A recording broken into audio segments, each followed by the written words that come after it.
था। So now we are starting with fungal food poisoning, और we can say fungal food toxicants जो हो सकते हैं वो क्या होते हैं, किस तरह से होते हैं, उसके बारे में आज हम सब कुछ देखने वाले हैं। तो सबसे पहले स्टार्ट करते हैं इस टॉपिक के साथ। सबसे पहले यहाँ पर एक चीज होती है कि आपको एक बेसिक डिफरेंस पहले पता होना चाहिए कि फंगस में और एल्गी में क्या डिफरेंस होता है कहीं ना कहीं। अगर आपको याद होगा तो 5 किंगडम जो क्लासिफिकेशन होता है, अगर आपने ध्यान दिया होगा तो वो किस तरह से डिवाइड होता था, 5 किंगडम क्लासिफिकेशन, जो कि आर एच विटेकर ने दिया था। तो पहला तो उसमें बनता था यहाँ पर मोनेरा। मोनेरा के बाद रहता था दूसरा जो किंगडम था वो बनता था प्रोटिस्टा। थर्ड किंगडम जो बनता था वो बनता था फंजाई। एंड फोर्थ किंगडम बनता था प्लांटी। फिफ्थ किंगडम बनता था एनिमीलिया।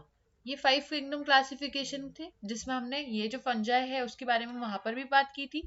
तो अगर हम इसकी बात करें तो ये जो फंगस होती है ये भी कहीं ना कहीं फूड पॉइजनिंग कॉज कर सकती है, हम इसके बारे में यहाँ पर बात कर रहे हैं। अब जो इंडिया होता है स्टूडेंट, अगर हम इंडिया की बात करते हैं तो ये एक वास्ट कंट्री है जहाँ पर क्लाइमेट, कल्चर, रिलीजन, यहाँ तक कि फूड हैबिट्स, ये सारी चीज़ों की बहुत ज़्यादा वेराइटी होती है और वो बहुत ज़्यादा ग्रेट लेवल पे वेराइटी शो करता है। तो इंडिया में ना सिर्फ क्लाइमेट के अंदर, ना सिर्फ इन्वायरमेंट के अंदर चेंजेस है या फिर वेराइटीज, यहाँ पर कल्चर, रिलीजन, फूड हैबिट, सब चीज़ों में बहुत सारी वेराइटीज होती है। तो जो क्वालिटी होती है फूड वेराइटी की एक पार्ट ऑफ द कंट्री की अगर हम बात करें, जैसे इंडिया में अलग अलग जो है स्टेट्स होंगे वहाँ और अलग लेवल्स हो सकते हैं, लेकिन अगर एक ओवरऑल कंट्री की बात करें और उस कंट्री को दूसरी कंट्री से हम कंपेयर करने की कोशिश करते हैं तो वहां पर भी क्वालिटी ऑफ फूड वेराई करता है।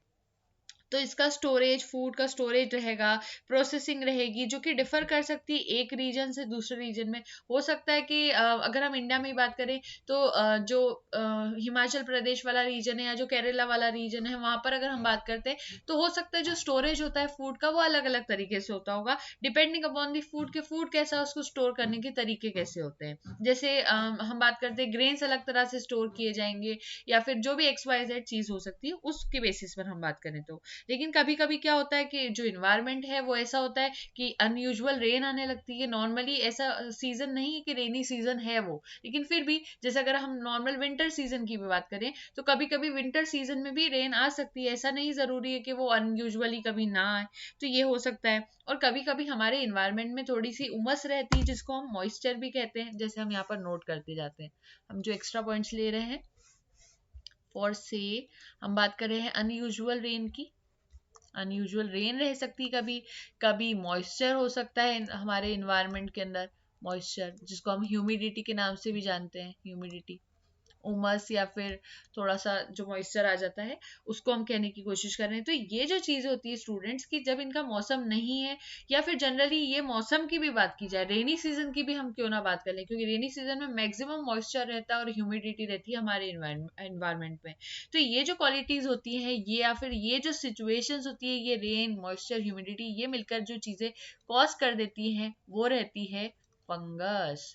ये फंगस को ग्रो कर देती है, या फिर हम कह सकते हैं डेवलप कर देती है। वो भी किसके ऊपर, जो फूड के ग्रेन्स होते हैं उसके ऊपर। आपने देखा होगा ग्रेन्स को अगर प्रॉपर वे में स्टोर ना किया जाए तो उनके ऊपर फंगस ग्रो कर जाती है।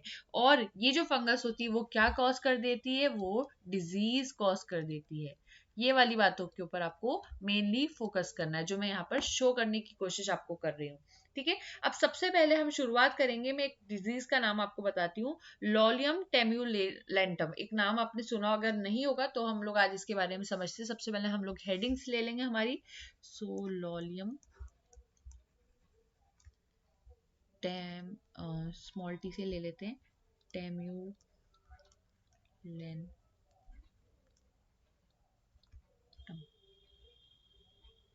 फाइन, ठीक है। अब हम लोग इसके बारे में बात करते हैं। तो ये कॉमनली नोन कहना चाहिए डार्नल है। डार्नल हम इसको नॉर्मली कह सकते हैं, एक तरह का डार्नल है ये। और ये एक तरह की वीड होती है जो कि कहाँ ग्रो करती है, जो वीट के फील्ड्स होते हैं, wheat fields. Wheat, normally wheat के जो फील्ड्स होते हैं, ये जैसे वीट के फील्ड्स हम बनाने की कोशिश कर रहे हैं, तो वीट के जो फील्ड्स रहते हैं या खेत रहते हैं वहां पर कौन ग्रो करती है, ये वाली जो वीड होती है डार्नेल, वो ग्रो करती है। अच्छा, वीड किसको कहते हैं हम? जो अनवांटेड अनडिजायर्ड प्लांट्स हमारे साथ चीजों में ग्रो करने लगते हैं, हम उसको वीड्स कहते हैं, जिसको शायद हिंदी में खरपतवार कहते हैं। तो वीड जो होता है वो, ये जो वीट होता है, वीट यानी गेहूं, गेहूं के साथ ये वीड ग्रो करने लग जाता है, जो बिल्कुल भी किसी काम का नहीं होता है। इनफैक्ट ये पॉइजनस भी हो सकता है किन्हीं किन्हीं सिचुएशंस में। सो ये वीट फील्ड्स में जो नॉर्मल ग्रेन्स है, अच्छे वाले ग्रेन्स, उनके साथ ग्रो करता है। और दूसरी प्रॉब्लम ये है इस डार्नेल के साथ कि ये वीट के तरह ही दिखाई देता है, जैसे वीट दिखाई देता है ये सिमिलर उसी की तरह दिखाई देता है। तो ये किसान या फिर फार्मर्स जो रहते हैं वो इजीली उनको उनको तो पहचान होगी, लेकिन जो नॉर्मल इंसान होगा उन्हें इतने नॉर्मली पता नहीं चल पाएगा कि ये भी साथ में ग्रो कर रहा है। तो ये प्रॉब्लम होती है कि इसका जो सिमिलर साइज होता है, या फिर हम कह सकते हैं इसकी जो अपीयरेंस होती है वो किसके सिमिलर होती है, वो वीट के सिमिलर होती है। तो ये जो डार्नेल है और ये जो वीट है, ये एक दूसरे के क्या है, सिमिलर है। तो ये बात को आपको बिल्कुल भी नहीं भूलना है। तो बस एक छोटा सा डिफरेंस क्या होता है, इसका जो साइज होता है डार्नेल का वो थोड़ा सा स्मॉल होता है, बाकी appearance wise they are very similar. सिर्फ क्या डिफरेंस बताया मैंने कि इसका साइज कैसा होता है, थोड़ा सा छोटा होता है, और किसका साइज होता है, वीट से छोटा होता है डार्नेल। प्लीज मेरे वर्ड्स को बहुत ध्यान से सुनते जाइए। और इनमें कुछ कुछ केसेस ऐसे भी देखे गए हैं जब ये जो डार्नेल है, ये जो वीड है, ये पॉइजनिंग कॉज करता है, ये पॉइजनिंग कॉज करता है। और मोस्टली पॉइजनिंग कॉज करेगा तो food poisoning, type of food poisoning cause करता है। लेकिन ये नॉन फेटल भी होता है। नॉन फेटल का मतलब क्या होता है कि इससे इंसान या फिर जो भी इसको खा रहा है उसकी डेथ नहीं होगी। फेटल अगर मैं कहती इसका मतलब डेथ पक्के से वहां पर होती, लेकिन हम कह रहे हैं नॉन फेटल, इसका मतलब डेथ यहाँ पर नहीं होगी। सो ये वाली चीज होती है। और ये इसका जो यूज है जनरली क्या होता है कि जो डार्नेल है वो ब्रेड्स जब बनाई जाती है, जिसको हम नॉर्मली अगर समझें तो जब पूरा आटा जो कहलाता है, फ्लोर जिसको हम हिंदी में कहते हैं, जब वो पूरा रेडीमेड आता है तो उसमें कभी कभी ये भी पिस कर आ जाता है। तो ये वाली प्रॉब्लम कभी कभी हो सकती है। तो ये इसके बारे में दो तीन बातें थी। अब बात करते हैं ये जो लॉलियम टेम्युलेंटम, ये जो डार्नेल प्लांट है, इसके अंदर ऐसी क्या चीज है। ये वाला तो मैंने डिजीज के नाम से आपको बताया, लेकिन है ये ओरिजिनली नाम प्लांट का ही। अभी डिजीज के बारे में और डिटेल में बात कर रहे हैं। डिजीज नहीं कहना चाहिए था वैसे मुझे, यहाँ पर आप लोगों को पूरा एग्जैक्ट ही बताना चाहिए। लॉलियम टेम्युलेंटम एक प्लांट है जो कि डिजीज कौन सी कॉज कर रहा है, फूड पॉइजनिंग कर रहा है, इस हिसाब से हम बात कर रहे थे। चलिए अब आगे समझते हैं, मैं वहां इस चीज को क्लियर करना जरूरी था। तो मैं ये कह रही हूँ कि ये जो लॉलियम टेम्युलेंटम है, ये जो प्लांट है डार्नेल है, ये एक तरह का टॉक्सिन प्रोड्यूस करता है, टॉक्सिन। अब क्वेश्चन उठता है कि उस टॉक्सिन का नाम क्या है। तो उस क्वेश्चन सॉरी उस टॉपिक का नाम है, या उस टॉक्सिन का यहाँ पर नाम है टेम्यूलिन। टेम्यूलिन, ये इसका नाम होता है, टेम्यूलिन। आगे सुनते हैं। ये एक तरह का पायरिडिन होता है, एक तरह का पायरिडिन होता है। पायरिडिन का बेस होता है, पूरा ही लिखिए, जिसको आपने सुना ही होगा, पायरिडिन बेस होते हैं जो। तो एक तरह का पायरिडिन बेस होता है जिसके अंदर जो आदतें होती है फंगस के अंदर पाया जाता है, और जनरली ऐसी फंगस में पाया जाता है जो कि ग्रेन्स के साथ रहती है, और जो सीड कोट होता है और जो एंडोस्पर्म होता है उसके बीच में ये पाया जाता है कहीं ना कहीं। फॉर एग्जाम्पल ये सीड है और सीड के ऊपर एक कोट होता है, सीड कोट, और कहीं ना कहीं एंडोस्पर्म भी होता है, तो उसके बीच में कहीं ना कहीं ये फिल्ड रहता है। तो आप सिंपली लिखेंगे the toxin is due to temuline, a pyridine base contained in the fungus living in the grains between the seed coat and the endosperm। ठीक है, नेक्स्ट पॉइंट समझिए। जो सिम्टम्स होते हैं इसके, मेनली जो चीफली अगर हम सिम्टम्स की बात करते हैं, तो इसको अगर किसी ने कंज्यूम करा है, इसको खा लिया है, तो उसके अंदर गिड्डीनेस होगी थोड़ी, तो फिर इसके बाद हेडेक की प्रॉब्लम्स हो सकती है, ट्रेमर्स हो सकते हैं, कुछ मस्क्यूलर वीकनेस आ सकती है, उसको मसल में वीकनेस फील होने लगेगी। फिर उसको कभी कभी या फिर उस टाइम पे गैस्ट्रो इंटेस्टाइनल जो इरिटेशंस हो सकती है, यानी स्टमक थोड़ा सा अपसेट फील होने लगेगा उसको। इरिटेशन स्पेलिंग में गड़बड़ हुई है, इसको क्लियर करिए पहले। तो मैं जीआईडी लिख रही हूँ गैस्ट्रो इंटेस्टाइनल को, मेरे वर्ड्स आपको क्लियरली समझ में आने चाहिए। इरिटेशन, तो इसको ये हो सकता है। और साथ में इसको जो प्यूपिल्स होते हैं उसमें डायलेशन भी इसको हो सकती है। तो डायलेशन ऑफ प्यूपिल्स यानी कि आंखों में थोड़ी सी चेंजेस, प्यूपिल्स यानी आंखों का एक पार्ट होता है, तो डायलेशन ऑफ प्यूपिल्स हो सकती है। और कभी कभी कुछ एक्सट्रीम केसेस में जो कंज्यूमर है या जो इसको कंज्यूम कर रहा है वो कोमा में भी जा सकता है। और जनरली इसमें डेथ अभी रिकॉर्डेड नहीं है, तो हम लोग डेथ का यहाँ पर सिम्टम नहीं लिख रहे हैं, ये नॉन फेटल माना जाता है स्टूडेंट्स। चलिए, तो ये वाली बातें तो यहाँ हो जाती है। आपको नॉर्मली याद रखना है कि जैसे चक्कर आना, जो कि गिडीनेस है, हेडेक और ट्रेमर्स, ये सारी सिचुएशंस यहाँ पर हो सकती है। एंड लास्ट में ये जरूर लिखिएगा, death has not been recorded. तो ये बात थी लॉलियम टेमुलेंटम प्लांट के लिए, जिसको हम डार्नल कह सकते हैं। वो नॉर्मल आपके लिए अगर हो तो आप वो यूज करिए टर्मिनोलॉजी। अब आगे बढ़ते हैं, एक और फंगस की यहाँ पर बात करते हैं। तो उसका आप हेडिंग लिखेंगे राय। इसको राय बोलते हैं, राई भी कह सकते हो आप, अगर आपको उसको थोड़ा सा एक्स्ट्रा वे में बोलना है तो। वरना ठीक है, हम इस तरफ ही लिख लेते, चलिए इस तरफ यहाँ पर। अब इसके बारे में समझते हैं, एक थोड़ी सी लाइन ड्रॉ करेंगे सो दैट इसके बीच में एक डिफरेंस जो बनना चाहिए वो प्रॉपरली दिखाई दे। अब ये एक तरह की पैरासिटिक फंगस होती है। पैरासाइट्स का मतलब आपको पहले से पता होगा, ऐसे ऑर्गेनिजम्स जो कि दूसरे या उनके जो होस्ट होते हैं उन पर डिपेंडेंट रहते हैं अपने न्यूट्रिशन को ऑब्टेन करने के लिए, उन्हें पैरासाइट्स कहते हैं। ये होस्ट है तो होस्ट का साइज ये है, तो पैरासाइट्स का साइज इतना छोटा होगा, वो उसके ऊपर रहता है एंड उसका पूरा न्यूट्रिशन उसके ऊपर से ऑब्टेन करता है। सो होस्ट पैरासाइट रिलेशनशिप आप ऑलरेडी जानते होंगे। एंड राई के बारे में बात करते हैं, एक तरह की पैरासिटिक फंगस होती है और इसको नॉर्मली जिस नाम से जाना जाता है वो मैं यहाँ पर लिख देती हूँ आप लोगों के लिए। तो मैं यहाँ लिख लेती हूँ, क्लेविसेप्स परपुरिया। ठीक है, ये आप लिख लीजिएगा। तो ये इसका नेम होता है साइंटिफिक। इसके सिम्टम्स जो होते हैं वो कहीं ना कहीं ऐसे आते हैं, जब जो इन्फेक्टेड राई फ्लोर होगा अगर वो कोई ह्यूमन खा लेगा तो उसके सिम्टम्स आएंगे। जैसे कि फॉर एग्जांपल नॉर्मल फ्लोर के अंदर ये प्रॉब्लम नहीं आने वाली, लेकिन अगर उसमें ऐसा राई था जो कि कैसा था, इन्फेक्टेड था, वो अगर इस फ्लोर में मिल जाएगा तब जाके इनकी वजह से प्रॉब्लम आएगी। और ये जो राई फ्लोर होता है ये लोकल जनरली मिल जाता है, रहता है नॉर्मली आर्टिक के अंदर, अगर फ्लोर के अंदर हम बात करते हैं तो। और इसकी वजह से जो प्रॉब्लम्स आती है वो सुनिए आप, कि जो वेसो मोटर कॉन्स्ट्रिक्शन होता है वो यहाँ पर इंक्लूड होता है। तो वेसो मोटर कॉन्स्ट्रिक्शन ये बहुत इंपॉर्टेंट है, ये आप याद रखिएगा। तो वो यहाँ इंक्लूड होता है। इवन जो गैंग्रीन होती है एक्सट्रीमिटीज, गैंग्रीन जो एक्सट्रीमिटीज की हो सकती है वो भी आप कह सकते हो। या अगर जनरल में बात करें तो जो नर्वस सिस्टम है वो भी यहाँ पर थोड़ा सा चेंज होने लगता है, क्योंकि यहाँ पर फॉर्निकेशन और जो पेरोक्साइसेमल कन्वल्जन्स है वो आने लगते हैं।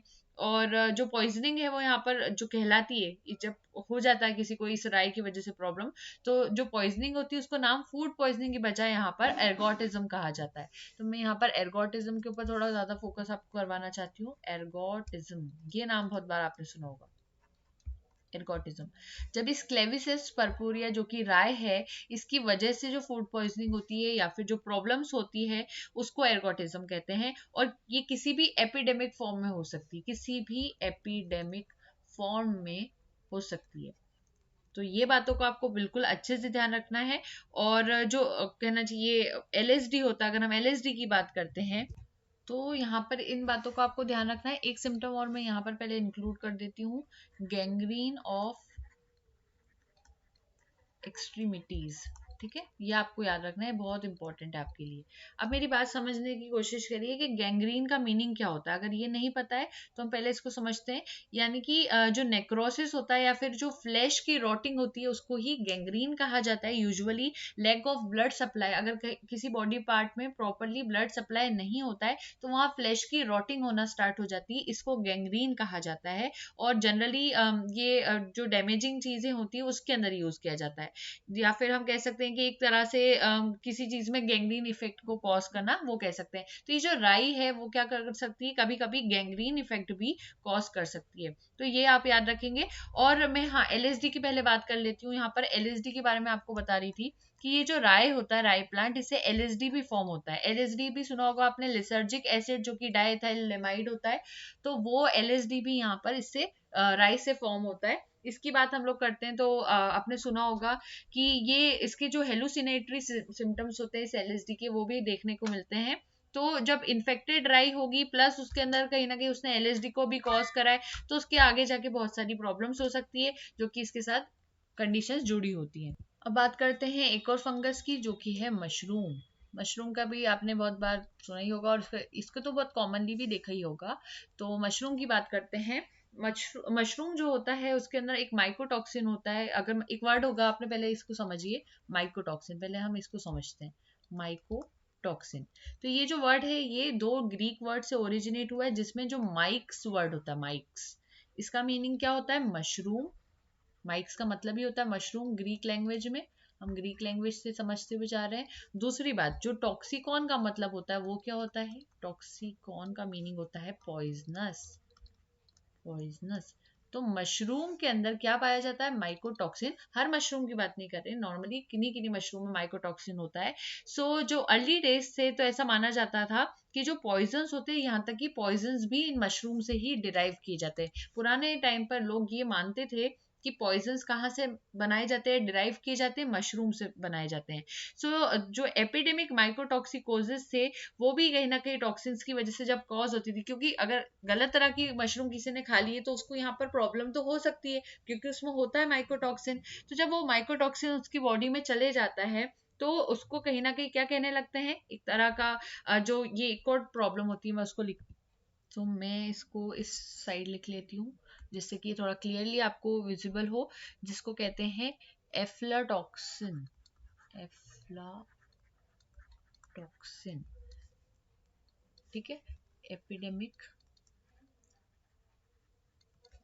माइकोटॉक्सिकोसिस, ये भी याद रखिएगा। जो एपिडेमिक माइकोटॉक्सिकोसिस हो सकते हैं वो एक तरह के टॉक्सिन्स होंगे, जिसको क्या कहेंगे, एफ्लाटॉक्सिन कहेंगे। एफ्लाटॉक्सिन की याद रखेंगे। और ये जो एफ्लाटॉक्सिन होता है वो किससे प्रोड्यूस होता है, एक स्पीशीज से मशरूम की, जिसका नाम होता है एस्परजिलस फ्लाउजिस। ठीक है, एस्परजिलस फ्लाउजिस से ये एफ्लाटॉक्सिन जो होता है वो प्रोड्यूस होता है। अब इसके सिम्टम्स की बात करते हैं, ये तो थोड़ी हायर लेवल की बातें होंगी। जो टॉक्सिन होता है ये वो अलग अलग सिम्टम्स कॉज कर सकता है। जैसे अगर हम मैन के अंदर बात करते हैं तो इस एफ्लाटॉक्सिन के जो सिम्टम्स होते हैं वो कुछ इस तरह से होते हैं। मैन के अंदर अगर हम बात करें तो कि जो उसका बीपी होता है, ब्लड प्रेशर होता है, वो लो होने लगता है। तो ब्लड प्रेशर लो करने लगता है, नौशिया होने लगता है, यानी कि वोमिटिंग टाइप की फीलिंग, देन वोमिटिंग की प्रॉब्लम भी यहाँ पर हो सकती है, वोमिटिंग ऑफ कोर्स हो सकती है यहाँ पर। जॉन्डिस भी किन्हीं केसेस में देखा जाता है, जॉन्डिस कॉज कर सकता है ये टॉक्सिन। फिर उसके बाद जो सिरोसिस होता है लिवर का, सिरोसिस ऑफ लिवर, इसके बारे में तो एक एक डिजीज की हम बात अभी नहीं कर सकते, लेकिन आपने सुना होगा इसके बारे में। और जो हाई मोर्टेलिटी होती है वो भी बहुत ज्यादा देखी जाती है इसकी वजह से, इस मशरूम की वजह से। और कौन से मशरूम की बात कर रहे हैं हम लोग, हम बात कर रहे हैं एस्परजिलस फ्लाउजिस की, जो कौन सा तरह का टॉक्सिन कॉज करता है, एफ्लाटॉक्सिन रिलीज करता है। और एफ्लाटॉक्सिन एक तरह का कैसा टॉक्सिन है, माइकोटॉक्सिन है। ये ओवरऑल टर्मिनोलॉजी, अगर कंफ्यूजन हो रहा है तो ये भी समझिए, ओवरऑल सारे मशरूम के टॉक्सिन्स को माइकोटॉक्सिन कहते हैं। लेकिन हम लोग अगर स्पेशल केस की बात करें, हम लोग अगर एस्परजिलस फ्लाउजिस नाम की मशरूम की बात करें तो उसका टॉक्सिन होता है एफ्लाटॉक्सिन, जो कि अगर मैन के अंदर बात करें तो ये सारे सिम्टम्स कॉज करता है, जैसे ब्लड प्रेशर को कम कर देना, फिर उसके बाद nausea, vomiting, jaundice, cirrhosis of liver, high mortality etcetera. तो ये सारे पॉइंट्स को फोकस करना जरूरी था। आगे बात करते हैं, जो कहना चाहिए कार्सिनोजेनिक इफेक्ट्स होते हैं वो भी कहीं ना कहीं इसमें देखे जाते हैं। तो ये वाला पॉइंट भी लिख लेते हैं हम लोग यहाँ पर, कार्सिनोजेनिक इफेक्ट्स जो होते हैं वो भी इससे देखे जाते हैं, यानी कि ये कैंसर कॉजिंग है। उसके बाद अगर मैन के अलावा बात करें और कोई ऑर्गेनिज्म में अगर ये चीज खा लेता है कोई दूसरा ऑर्गेनिज्म, अगर जो हम डेयरी कैटल की बात करें, नॉर्मली जो कैटल होती है, डेयरी कैटल नॉर्मल वाली, अगर हम उसकी बात करते हैं तो उसमें ये क्या प्रॉब्लम कॉज कर सकती है मशरूम। तो ये क्या करती है, जो डेयरी केटल्स होती है वो क्या करती है, इन्फेस्टेड कॉर्न्स जो होते हैं उनके ऊपर उनको नॉर्मली खाती हैं। तो उनके अंदर मान लीजिए अगर ये वाला मशरूम चला जाता है तो उनकी बॉडी में एनोरेक्सिया की प्रॉब्लम होती है। सबसे पहला पॉइंट तो आप ये लिखिए कि एनोरेक्सिया, उन कैटल्स को होता है एनोरेक्सिया इसकी वजह से, और उनका भी लिवर डैमेज हो सकता है। काऊ की बात कर रहे हैं, बफेलो की बात कर लें, इन सब की बात कर रहे हैं हम लोग, लिवर डैमेज हो सकता है। उनके वेरियस पार्ट्स ऑफ बॉडी में फ्लूइड एक्यूमुलेशन हो सकता है। तो फ्लूइड एक्यूमुलेशन एक्यूमुलेशन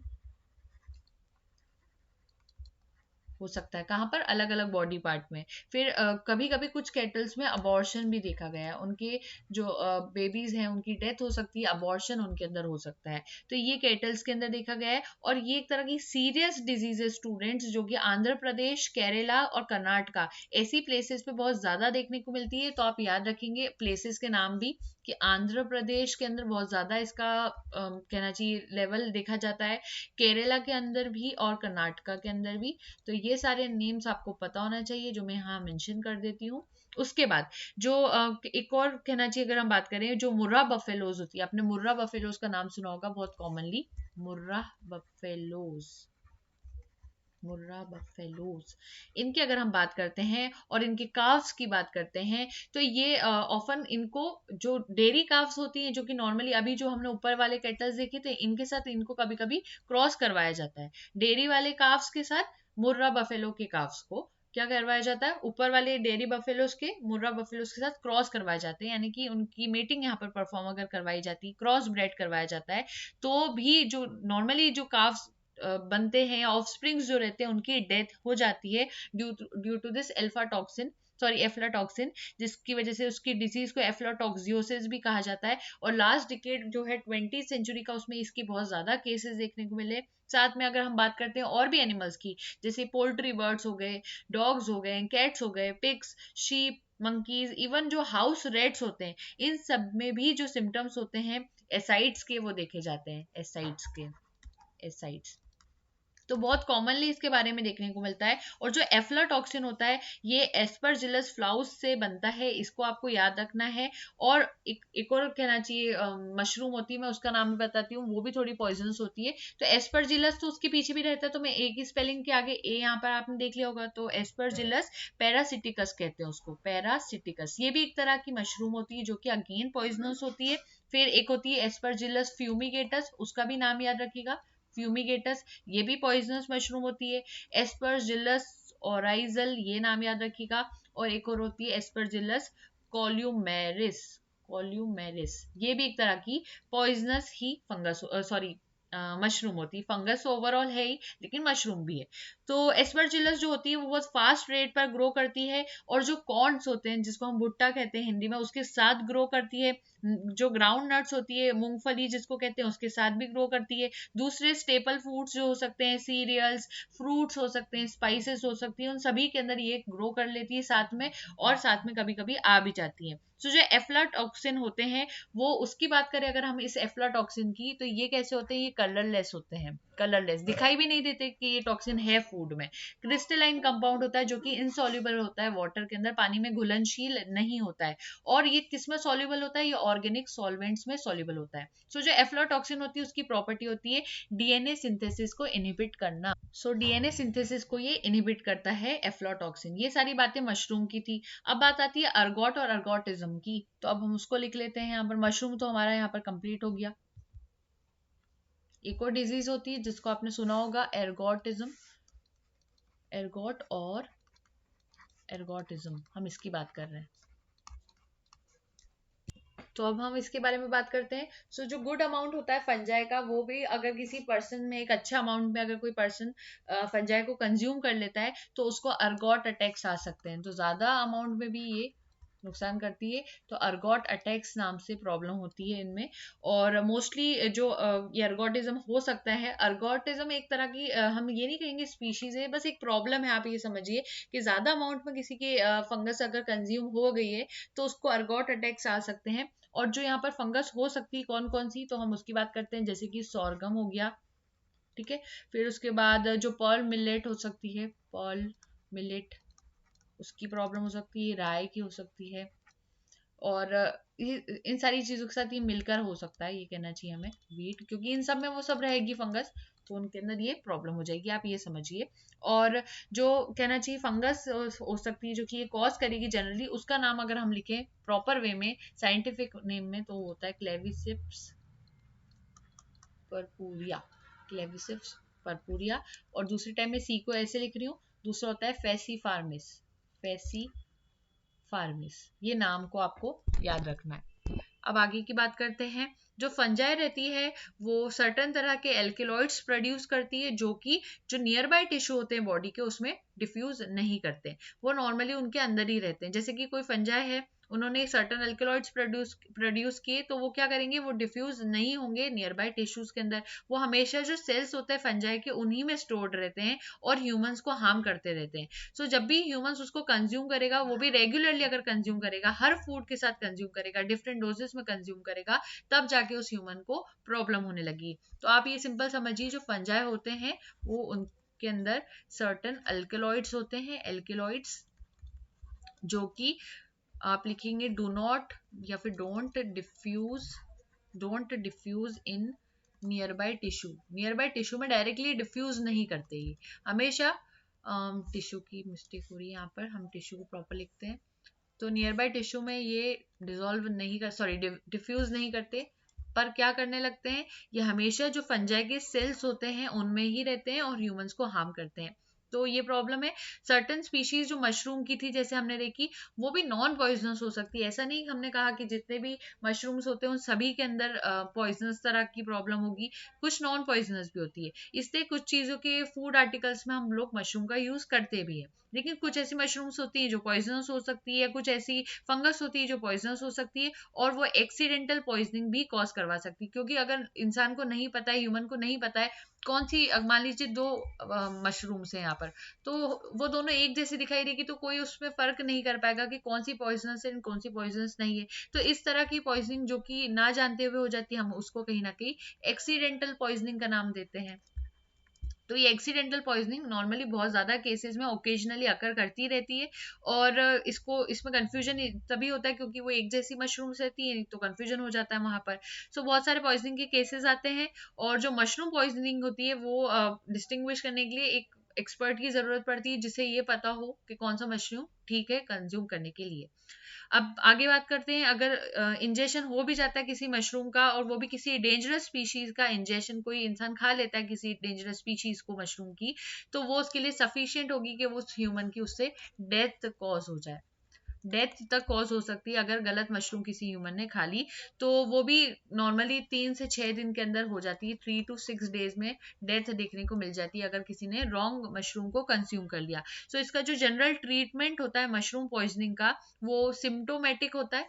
एक तरह से सिम्टम को देख के समझना होता है कि किस तरह के ह्यूमन में सिम्टम्स आ रहे हैं, तो वो एक तरह की सिम्टोमेटिक ट्रीटमेंट है जब भी मशरूम के पॉइजनिंग का ट्रीटमेंट होता है। तो और जो एट्रोपिन काउंटर्स होते हैं, यहाँ पे लिखती हूँ मैं, atropine counters the cholinergic effect of toxic mushrooms. So ये जो एट्रोपिन रहता है वो काउंटर करता है इस cholinergic effect of toxic mushroom को। इसमें एट्रोपिन थोड़ा यूजफुल होता है, वहीं थोड़े कॉर्टिकोस्टेरॉइड्स भी होते हैं, कॉर्टिकोस्टेरॉइड्स वो भी थोड़े से ऐसे यूजफुल माने जाते हैं कि हाँ ये भी कई हद तक मशरूम पॉइजनिंग में हेल्पफुल रहते हैं। लेकिन वो सब चीज़ें ट्रायल देकर ही समझ में आती है कि वो जो जिसको भी फूड पॉइजनिंग हुई है, मशरूम पॉइजनिंग हुई है, उसके लिए वर्क कर रही है या नहीं कर रही है। सो जो पैथोलॉजिक फाइंडिंग्स होती है उसमें ये पता चला कि मशरूम पॉइजनिंग की अंदर फैटेलिटीज है, वो फैटल है, और जो पोस्ट मॉर्टम लिविडिटी होती है उसमें वो भी मार्क्ड हुई है, रिगर मॉर्टिस भी डिमिनिश होता है इसकी वजह से, और जो गैस्ट्रोइंटेस्टाइनल म्यूकोसा होती है, जो म्यूकोसा होती है स्टमक की साइड, वहां पर उसके इन्फ्लेमेशन आने लगते हैं, हाइपररेमिया देखने को मिलता है। हाइपररेमिया की स्पेलिंग लिख लेते हैं हम यहाँ पर, तो हाइपररेमिया की प्रॉब्लम होने लगती है, हाइपररेमिया रेमिया ऑफ मेनिंजिस, जो ब्रेन की मेम्ब्रेन्स होती है प्रोटेक्शन वाली मेनिंजस, तो उसमें हाइपररेमिया देखने को मिलता है। पेटेकियल हेमोरेजेस देखने को मिलते हैं इसकी मशरूम की पॉइजनिंग से, पेटेकियल हेमोरेजेस, ये सारी चीजें इस मशरूम की पॉइजनिंग से हो सकती है। तो बहुत सीरियस चीजें हैं, और जो मशरूम के स्पोर्स होते हैं अगर वो भी कहीं ना कहीं रिकवर हो जाते हैं इंटेस्टाइनल कंटेंट्स में विक्टिम के, तो भी बड़ी प्रॉब्लम आगे जाके हो सकती है। सो हर मशरूम के अलग अलग कैरेक्टरिस्टिक स्पोर्स हो सकते हैं जिसकी वजह से अलग अलग चीज हो सकती है। तो आपको यहाँ पर मेन कंसेप्ट ये लेना है कि अगर मशरूम की बात करते हैं तो वो फेटल होती है। दूसरी भी हमने मशरूम की बात की, लेकिन वो फेटल हमने यहाँ नहीं कही थी, तो फेटल एक अलग चीज हो जाएगी यहाँ पर और वो वाली अलग चीज हो जाएगी। तो मशरूम पॉइजनिंग का नाम बहुत अच्छे से याद रखना है, दूसरी बात, जो हमने इससे पहले नेचुरल फूड टॉक्सिन्स पढ़े थे, वो अलग चीज उसमें हमने इंक्लूड की थी।